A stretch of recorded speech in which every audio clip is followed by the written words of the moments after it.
அரசியல் காலத்துல ஒரு கொஞ்ச நாளாவே எடுத்துக்கோங்களேன், என்ன பெருசா பேசப்பட்டுட்டு இருக்காங்க அப்படின்னு எல்லாருக்கும் தெரியும். ஸோ இபிஎஸ் எப்போ போய் டெல்லியில மீட் பண்ணிட்டு வந்தாரோ அதுல இருந்து ஐயோ போச்சு, இவங்க வந்து கூட்டணி வைக்க போறாங்க, இது இல்ல அது ஆமா அப்படின்னு ஒரு பயங்கரமான சர்ச்சைகள். இது ஒரு பக்கம் ஒரு பக்கம் அப்படியே தூக்கி வச்சிட்டோம் அப்படின்னா, டிவிகே விஜய் அவர்கள் வந்தாரு, ஒரு பொதுக்குழு மீட்டிங் அப்படின்னு ஒன்று போட்டாரு, பேசுற வரைக்கும் எல்லாத்தையுமே பேசினாரு, கடைசியில வச்சாடு போற ஒரு டேக்லைன் அப்படின்னு சொல்ற மாதிரி இங்க இருக்கிற இந்த அரசியல் காலத்துல போட்டி ரெண்டு பேருக்கு மட்டும்தான். ஒன்னு டிவிகே, இன்னொன்னு டிஎம்கே அப்படின்னு சொல்லிட்டாரு. சோ இதுல அழுத்தமா நம்ம நோட் பண்ண வேண்டிய ஒரே ஒரு விஷயம் என்ன அப்படின்னு பாத்தீங்கன்னா, டிஎம்கேவுக்கும் டிவிகேக்கும் அப்படின்னும் போது அப்போ ஏடிஎம்கே மிகப்பெரிய ஒரு சாம்ராஜ்யத்தை இத்தனை வருட காலமா வந்து அமைச்சிட்டு இருந்திருக்காங்க. பட் அவங்களுடைய பேர் அங்க ஏன் வரல? அப்போ அவங்களுடைய சாதனைகள் அப்படின்றது எதுவுமே இல்லையா? இவங்க எதிர்கட்சி யாரு, பிரதானமான இரண்டாவது கட்சி யாரு அப்படின்றதுக்கே இவ்வளவு சண்டைகளா அப்படின்ற மாதிரிதான் டிஎம்கே தரப்புல இருக்கிற முதல்வர் ஸ்டாலின் அவர்கள் கூட விமர்சனம் வச்சிருக்காரு. சோ இந்த அளவுக்கு ஏடிஎம்கே அவங்கள வந்து ப்ரூவ் பண்ணி தான் ஆகணும் அப்படின்ற மிகப்பெரிய ஒரு இக்கட்டான வலுக்கட்டாயமான ஒரு சூழலை சந்திச்சிட்டு இருக்காங்க. சோ அரசியல் களம் இவ்வளவு அளவுக்கு ஒரு சூடு பிடிக்க, இவ்வளவு அளவுக்கு ஒரு ஃபயரை போட, இது கரெக்ட் இது தப்பு, இவங்க இப்படிதான் அவங்க அப்படிதான் அப்படின்னு சொல்லிட்டு எல்லாருமே வந்து பேசுற மாதிரி நிறைய தீனிகள் ஊடகங்களுக்கு போடப்பட்டுக்கிட்டே இருக்கு. அதன் வகையில டெல்லியில இபிஎஸ் அவர்கள் போறாரு, எடப்பாடி பழனிசாமி அமித்ஷாவை பாக்குறாரு. ஓகேவா, பார்த்துட்டு என்ன பேசுறாங்க, நம்ம 2 பேரும் கூட்டணி வச்சுக்கலாம் அப்படின்னு ஒரு டிஸ்கஷன் எல்லாமே வந்து பேசியிருக்காங்க. பட் வெளியே வந்ததுக்கு அப்புறம் இல்ல அப்படின்னு அவர் சொன்னாலும் அதற்கான முயற்சிகள் எல்லாமே போகுது அப்படின்ற மாதிரி அரசியல் விமர்சகர்கள் ஆகட்டும், எதிர்கட்சி தரப்பினர் ஆகட்டும், எல்லாருக்குமே ஒரு பாயிண்ட் தெரியுது, ஏன் அப்படி பச்சையா நடிக்கிறீங்க அப்படின்னு.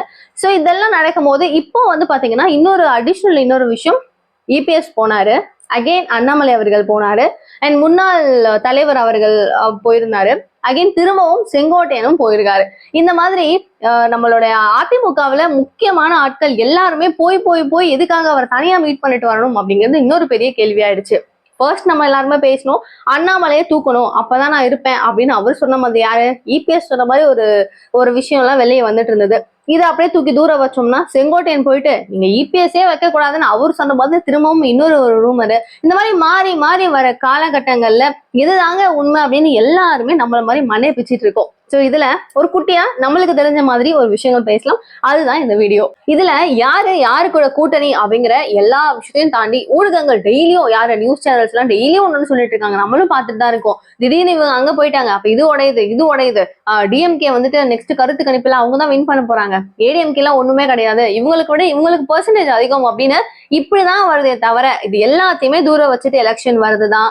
2026 சட்டமன்ற தேர்தல் ரொம்ப முக்கியமான ஒரு விஷயம் தான். மக்களுடைய ஆட்சி அப்படின்னு சொல்லப்படுற இதுல எல்லாருமே தேவை, எல்லாமே கரெக்ட் தான். ஆனாலும் நடக்கிற என்னென்ன விஷயங்கள் எப்படி நடக்குது அப்படிங்கிறத ரொம்ப தெளிவா கரெக்டான ஒரு விஷயமா பதிவு பண்ண வேண்டியதும் நியூஸ் சேனலுடைய ஒரு பெரிய வேலை. கரெக்டா சமீபத்துல பாருங்களேன், இந்த 1000 கோடி அளவுக்கு ஊழல் நடந்துச்சு அப்படின்னு சொல்லும் போது கூட ஒரு நியூஸா ஜஸ்ட் இப்படி வந்துட்டு போச்சு.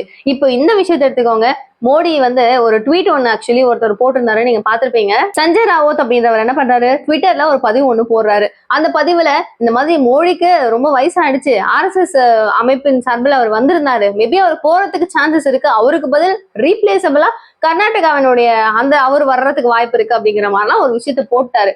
அன்னையில இருந்து நீங்க யோசிச்சு பாருங்க எவ்வளவு வாதங்கள்.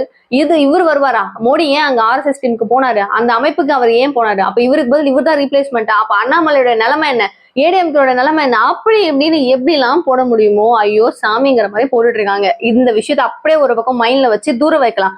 அண்ட் அகெயின் இப்போ நடக்கிற கரண்ட் சுச்சுவேஷன் நம்ம மக்களாகிய நம்ம எல்லாருமே ஃபேஸ் பண்ண ஒரு இஷ்யூ யோசிச்சு பாருங்க. கள்ளக்குறிச்சியில, அதாவது கடலூர் மாவட்டத்துல ஒரு பெரிய இஷ்யூ நடக்குது, கள்ளச்சாராயம், அந்த விஷயம் எல்லாம் வந்து பயங்கரமா போச்சு, அதையும் அப்படியே மூவ் பண்ணிடுவோமே. இப்ப வந்துட்டு கள்ள நோட்டு அப்படிங்கறத விடுதலை சிறுத்தை கட்சி, ஓகேவா, திமுகவினுடைய ஒரு கூட்டணி கட்சியில இருக்கிறவங்க, இந்த முக்கியமான ஒரு நிர்வாகி என்ன பண்றாரு, ஒரு கொட்டாம் ஒண்ணு போட்டு, ஒரு கல்லில கொட்டாம் போட்டு கள்ள நோட்டுகளை பிரிண்ட் பண்ணி எல்லா கடைகள்லயும், மார்க்கெட்ல, ஆடு மாடு சந்தைகள்ல, எங்கெல்லாம் வந்து மக்கள் புழக்கம் இருக்குமோ எல்லா இடங்கள்லயுமே வந்துட்டு என்ன பண்றாங்க, இந்த அச்சடிச்ச நோட்டை, அதுவும் கள்ள நோட்டை எல்லா இடங்கள்லயுமே கொடுக்குறாங்க.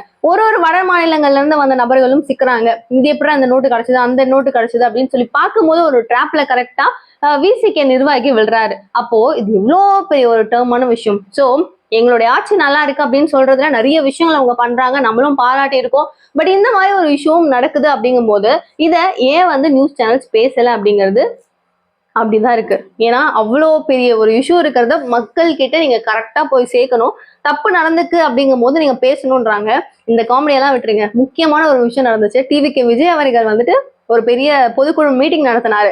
அந்த நேரத்துல ஒரு பிரம்மாண்டமான ஒரு மிகப்பெரிய நியூஸ் சேனல் என்ன பண்ணுது, லைவ் போட்டுட்டு இருக்கு. மு.க.ஸ்டாலின் அவர்களை பேர் சொல்லி நீ தான் என்னோட எதிரி அப்படின்னு சொல்லிட்டு குத்தையா வச்சு வச்சு அவர் விஜய் அவர்கள் பேசும்போது லைவ் கட் ஆயிடுது. அந்த நேரத்துல எல்லாரும் ஐயோ சேனல் சரியில்லையோ, என்னாச்சு நம்மளுக்கு கனெக்ஷன் சரியில்லையோ அப்படின்னு யோசிக்கும் போது லேட்டரா தான் புரியுது பல நியூஸ் சேனல் அந்த நேரத்துல கட் ஆயிருக்கு அப்படின்னு. அது ஏன் அப்படின்றதுக்கு நான் பதில் சொல்லணும் அவசியமே கிடையாது. பிகாஸ் உங்களுக்கும் சில விஷயங்கள் புரியும்னு நான் நினைக்கிறேன். அண்ட் நிறைய பார்த்திருந்தோம். இந்த மாதிரி இருக்கும்போது அடுக்கடுக்கா வந்து நெக்ஸ்ட் பிஜேபிக்கு எதிரா, ஏடிஎம்கேக்கு எதிரா அப்படின்னு சொல்லிட்டு நிறைய பேசலாம். ஆனாலும் இந்த நான் முன்னாடி சொன்ன மாதிரி இந்த கள்ள நோட்டு விஷயம் ஒன்று வச்சுக்கோங்க. அடுத்து அவங்க கிட்ட வந்து அவங்களை பிடிக்கணும் அப்படின்னு ட்ரை பண்ணும்போது கள்ள நோட்டு அடிக்கிறதுக்கு ஒரு சின்ன மாற்றம் கூட இருக்கக்கூடாது அப்படின்றதுனால எல்லா எக்யூப்மெண்ட்ஸும் அவங்க தெளிவா வச்சிருக்காங்க. அதுவும் இல்லாம கையில வந்து கன்ஸ் எல்லாம் வச்சிருந்திருக்காங்க. ஸோ இந்த மாதிரிலாம் இருக்கும்போது ஒரு அப்ரூவல் இல்லாம ஒரு லைசன்ஸ் இல்லாம கன் எப்படி அவங்களுக்கு போச்சு அப்படின்றது இன்னொரு கேள்வி. இதெல்லாம் பத்தி விவாதம் பண்ணாம இதெல்லாம் பத்தி யோசிக்காம ஏன் அதையே நோன்றீங்க அப்படின்னு பொதுமக்கள் ஆகிய பலர் கேட்கிற ஒரு கேள்வி. செங்கோட்டையன் விஷயம் சரி, திடீர்னு விஜய் அவர்களும் வந்துட்டு ஏடிஎம்கே கூட சேர்றதுக்கு வாய்ப்பு இருக்குங்கிற மாதிரிலாம் சில விஷயம் சொல்றியே அப்படின்னு சொல்லி நீங்க கேட்கலாம். ஆக்சுவலி என்ன நடக்குதுன்னா, ராஜ்மோகன் அவர்களை தெரியும், அவர் தான் எல்லாத்தையும் தொகுத்தும் வழங்கிட்டு இருக்காரு. அவர் என்ன சொல்றாரு, டிசம்பருக்கு அப்புறம் தான் கூட்டணி யாரு கூட யார் இணைய போறோம் அப்படின்றது கன்ஃபார்ம் ஆகும், அப்ப பாத்துக்கலாம் அப்படிங்கிறாரு. அப்போ கூட்டணி சேர்றது உண்மைதானா அப்படின்ற மாதிரி எல்லாருக்கும் ஒரு டவுட் வருது. ஸோ இந்த மாதிரி நிறைய கிரிட்டிக்கலான சுச்சுவேஷன்ல நிறைய விஷயங்கள் ரொம்ப சீரியஸா போயிட்டு இருக்கிற இந்த தருணத்துல என்ன நடக்குது, யாருக்கு என்ன சப்போர்ட், எங்க இருந்து வரப்போகுது அப்படிங்கறதெல்லாம் பொறுமையா வெயிட் பண்ணி தான் பார்க்கணும். அண்ட் இப்போ வந்து செங்கோட்டையனை வச்சு இப்போ ஒரு பெரிய விஷயம் போயிட்டு இருக்கு. அவர் போய் டெல்லி எல்லாம் போயிட்டு வந்துட்டாரு, அவள் தான் சொல்லி முடிஞ்சு. திரும்பவும் இப்ப வந்து இவ்வளவு நாள் வந்து நம்ம பிஜேபியில இருந்த அண்ணாமலையை தூக்கணும் தூக்கணும் அப்படின்னு பேசினவங்க இப்ப என்ன பண்ணுவாங்க, ஏடிஎம்கேல இருக்கிற இபிஎஸ்க்கும் இவருக்கும் சண்டை போகுது அப்படின்றதுனால இபிஎஸ்ஸே வேணாம்னு சொல்லி இவர் அந்த பிளேஸை ரீப்ளேஸ் பண்றதுக்கும் சான்ஸ் இருக்கு அப்படின்ற மாதிரியும் ஒரு டாக் போகுது இல்லையா. இதுல செங்கோட்டை நீங்க என்ன வேணா பேசுங்கடா, யாருக்கு என்ன தோணுதோ பேசுங்க, அடிச்சு விடுங்க, உருட்டுங்க, ஆனா எனக்கு எந்த கவலையும் இல்லை அப்படிங்கிற மாதிரி ரொம்ப சாந்தமா மக்கள் கிட்ட வந்துட்டு என்னங்க என்ன ஆச்சுங்க நீங்க டெல்லி போயிட்டு வந்தீங்களா அப்படின்னு சொல்லிட்டு செய்தியாளர்கள் கேட்கும் போதும் மௌனமா சிரிச்சுக்கிட்டு, மௌனம் வந்து எல்லாத்துக்கும் ஒரு நல்லதுதான் அப்படின்ற மாதிரி அவர் அமைதியா போயிடுறாரு. எதுக்குமே ஓவர் ரியாக்டே பண்ணாமே அவர் அடுத்து என்ன பண்றாரு, ட்விட்டர் பக்கம் போறாரு. போயிட்டு என்ன செய்யறாரு, அழகா வந்து ரம்ஜான் வாழ்த்து கொடுக்குறாரு.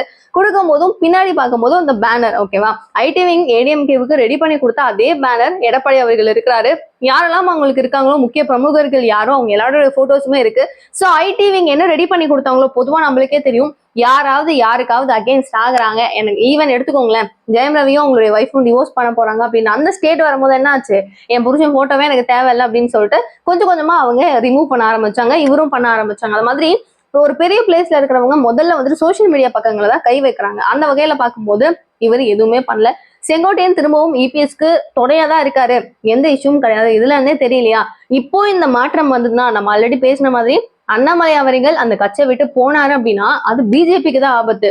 சேம் லைக் இப்ப ஏடிஎம்கேல ஒரு இப்ப ஜெயலலிதா அம்மாவுக்கு அடுத்தபடி அப்படின்னு பார்க்கும்போது அப்போல இருந்து இப்போ வரைக்கும் ஒரு குட்டி குழந்தைய கூட்டிட்டு வர மாதிரி அந்த கட்சியை ஒரு கட்டமைப்போட கூட்டிட்டு வர்றது அப்படின்னு பார்த்தா எடப்பாடி பழனிசாமி அவர்கள். திடீர்னு அவர்ல இருந்து இவரை மாத்தணும் அப்படின்னா நடக்குமா, எல்லாரும் ஏத்துப்பாங்களா, ஒரு நடைமுறைக்கு சாத்தியமா அப்படின்னு பார்த்தா கிடையாது. அதுவும் இந்த எலெக்ஷன் இன்னும் கொஞ்சம் மாதங்கள் தான் இருக்கு அப்படின்ற ஒரு பட்டத்துல இதெல்லாம் ரொம்ப ரொம்ப கடினமான ஒரு விஷயம், நடக்கவும் நடக்காத ஒரு விஷயம் அப்படிங்கிறது தான் எல்லாருடைய கருத்தாவும் இருக்கு. ஸோ நீங்க என்ன நினைக்கிறீங்க இந்த இஷ்யூ பத்தி, ஊடகங்கள் போட்டுட்டு இருக்கிற இந்த நியூஸ் எல்லாம் பார்க்கும்போது நீங்க எப்படி ஃபீல் பண்றீங்கன்றத ப்ளீஸ் கமெண்ட் பாக்ஸ் சொல்லுங்க. நிறைய விஷயங்கள் பேசலாம், தெரிஞ்சுக்கலாம். எல்லாமே நீங்க அப்டேட் தெரிஞ்சுக்கணும்னு நினைச்சீங்கன்னா சேனலை சப்ஸ்கிரைப் பண்ணிக்கோங்க. தேங்க்யூ ஸோ மச் ஃபார் வாட்சிங் திஸ் வீடியோ. பாய்.